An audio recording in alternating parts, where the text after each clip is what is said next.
Épisode 7, routine efficace et trucs faciles, partie 2, la partie avec les enfants. Salut! Il y a 2 semaines, je me suis étalée sur plein de petits trucs simples qui m'aident moi à alléger mon quotidien.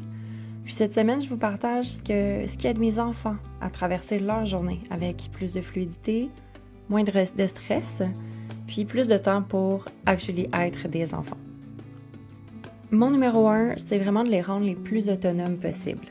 Toujours en fonction de leur âge, puis de leur capacité et leur niveau d'énergie, pour qu'elles soient confortables dans leurs objectifs, puis que ça reste quand même une expérience qui est positive.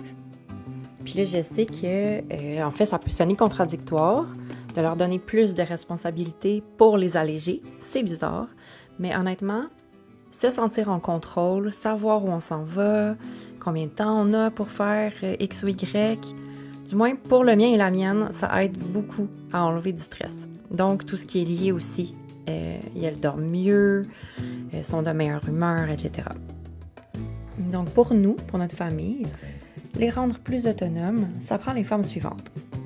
L'horaire de la routine quotidienne, puis celui des événements du mois, sont affichés en tout temps, à leur hauteur, dans la cuisine. On a une petite liste des heures approximatives, bien sûr, on se garde un petit lustre sain, du réveil au coucher, avec les grandes étapes des journées d'école entre les deux. Donc, c'est moins mêlant pour elles de se rappeler ce qu'elles ont à faire, puis combien de temps elles ont pour le faire, versus moi qui dois leur rappeler sans cesse, les presser, leur pousser dans le dos et tout ça. Sur le frigo, on a aussi un calendrier mensuel avec code de couleur pour les semaines chez papa, les semaines chez maman, les congés, les activités spéciales, puis tout. Ça les aide à mieux visualiser le temps mentalement aussi. Puis en plus, ça les aide à gérer leurs attentes et donc leurs émotions. Il y a des rappels dans la maison pour les détails souvent oubliés. Par exemple, il y a un petit papier sur le miroir de la salle de bain qui dit « Tu brosses tes dents ou tu laves tes mains ?» pour ma fille qui avait souvent des oublis en arrivant dans la salle de bain, qui oubliait ce qu'elle s'en venait faire et qui finalement faisait pas la bonne chose.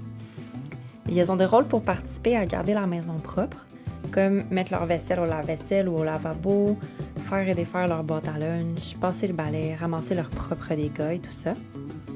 Ça aide à 2 choses, je trouve. Ça développe leur autonomie, évidemment, mais aussi ça me fait répéter et donc être vraiment tannée de le faire quelques fois de moins par jour. En plus, elles sont fières de participer activement au vivre ensemble et de réussir seules. Ça booste aussi leur estime dans cette optique-là. J'aime beaucoup aussi cuisiner avec elles, quand c'est sécuritaire, selon les recettes, puis qu'on a le temps de prendre notre temps pour qu'elles apprennent à se débrouiller en cuisine, mais aussi qu'elles sachent mieux ce qui entre dans leur corps puis puissent prendre des décisions conscientes en grandissant.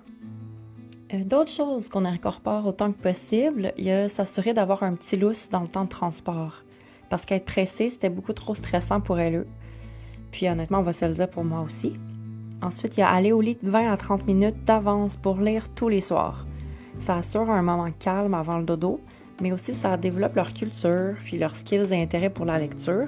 Honnêtement, ça c'est rendu un non négociable, ça leur fait vraiment un grand bien, puis ça aide vraiment à l'endormissement ensuite. Endormissement d'ailleurs est un mot que je n'aime pas prononcer, je viens de le réaliser. Un autre point, jouer avec elles. Embarquer dans leur jeu, mais dans la mesure où on est confortable. Perso, je suis pas la maman qui aime vraiment les jeux de rôle. Courir partout, faire le chien à terre, c'est vraiment juste pas moi. Mais les appeler par leur nom choisi dans tel ou tel jeu, changer mon nom pour être un personnage de leur histoire, participer en parallèle en continuant de faire mes trucs, ça c'est une chose que j'apprécie faire et qui leur plaît aussi. Être une participante, mais un peu plus passive. C'est vraiment l'équilibre qu'on a trouvé puis qui nous convient. Les jeux de société, par contre, c'est là où je me rattrape, entre guillemets, et j'embarque totalement. C'est même souvent moi qui le suggère. Ça nous donne des moments de qualité où tout le monde est confortable et où on peut jaser de plein de sujets ensemble. Un gros morceau pour moi, s'inquiéter moins des dégâts et des bris. En général, ça se lave et ça se remplace, alors qu'il y a des enfants, ça se traumatise. Personnellement, je suis vraiment de celles qui sursautent vraiment fort. Parfois même, je crie quand un verre d'eau se renverse, par exemple. Ça vient me chercher creux, j'ai vraiment une réaction physique de danger, je me sens pas bien, alors que rationnellement, je le sais que c'est pas grave et que je m'en fous du dégât. Je travaille vraiment à défaire ça, puis tenter de pas le transmettre à mes enfants, ça fait partie de mon processus. Pour terminer, je vais ramener la spiritualité, encore une fois, mais j'invente pas le bien que j'ai vu que ça leur faisait, donc je propage la bonne nouvelle. Parler des chakras, du fait que tout le monde a et a vraiment besoin des énergies féminines et masculines, méditer, faire un peu de yoga, toujours à leur hauteur évidemment, mais ça les utile vraiment pour le reste de la vie. Créer des safe spaces physiques, mais aussi énergétiques pour leurs débordements ou leurs concerns. Ça, c'est assez récent, je m'explique. Mon fils est très émotif, puis récemment, il a plus de difficultés à comprendre ses émotions, donc à les exprimer sainement, puis ça vire parfois en colère, un peu incontrôlable. Donc, on a fait un parallèle avec Zelda, que je connais à peine, j'avoue, je peux pas m'étendre sur le sujet, mais lui, il adore. Puis on a repêché le mot sanctuaire pour lui créer un coin paisible dans sa chambre. Confortable, avec du doux, du mou, puis épuré pour éviter l'overload sensoriel. C'est là qu'il peut aller respirer, penser à la nature, puis pouvoir se calmer éventuellement. C'est un amalgame d'idées qu'on a eu en lisant sur les chakras, justement, en parlant de ce qu'il aime puis qui le rend calme, donc ici la nature. Puis on a fait un lien concret avec une chose plus tangible qu'il aime dans la vie, donc les jeux vidéo. Encore une fois, c'est pas une recette miracle, mais récemment, ça a été d'une grande aide.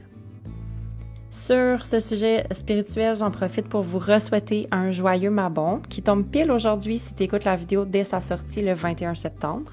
Journée spéciale qui marque l'équinoxe d'automne, puis comporte une éclipse solaire en plus.